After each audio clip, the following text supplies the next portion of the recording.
আসসালামু আলাইকুম, সবাই কেমন আছেন? আমি আশা করছি আপনারা সবাই খুবই ভালো আছেন। আজ আমি এসেছি শীতলক্ষ্যা নদীর পাশে। শীতলক্ষ্যা নদীর পাশে এসে মন থেকে একটু শীতল করে নিয়ে গেলাম। এখানে আসতে আমার খুবই ভালো লাগে। আমার বাড়ি থেকে একটু দূরে, আমি প্রায় আসি। আপনাদের কাছে যদি ভালো লেগে থাকে তাহলে লাইক এবং সাবস্ক্রাইব করে দেবেন।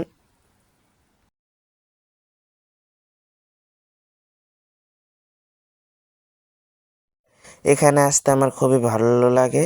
আপনাদের বাড়ির পাশেও কি এমন নদী আছে? থাকলে কমেন্টে জানাতে পারেন। আমি প্রায় এখানে আসছি আমার বন্ধুদের সাথে, কিন্তু আজকে একে এসেছিলাম। তারপর ওদিকে একটি লঞ্চ দেখতে পেলাম, তারপর পাশে দিয়ে যাচ্ছি। আমার কাছে খুবই ভালো লাগছিল। একটু সামনে যাওয়ার পর আমি ফুচকা খেলাম। আমার কাছে এদিকে আসলে ফুচকা খেতে খুবই ভালো লাগে, আর এদিকের ফুচকা তো খুবই ভালো লাগে আমার কাছে। যখন আমি এই রাস্তা দিয়ে যাচ্ছিলাম তখন আমার মাথায় প্রশ্ন আসলো যে এই গাছটি কি। আপনারা যে গাছটি দেখতে পাচ্ছেন এই গাছটির নাম তো আমি জানি না। আপনারা যদি জেনে থাকেন তাহলে আমাকে কমেন্টে জানাতে পারেন। আমি এটি এর আগেও অনেকবার দেখেছি। আপনি কি দেখেছেন?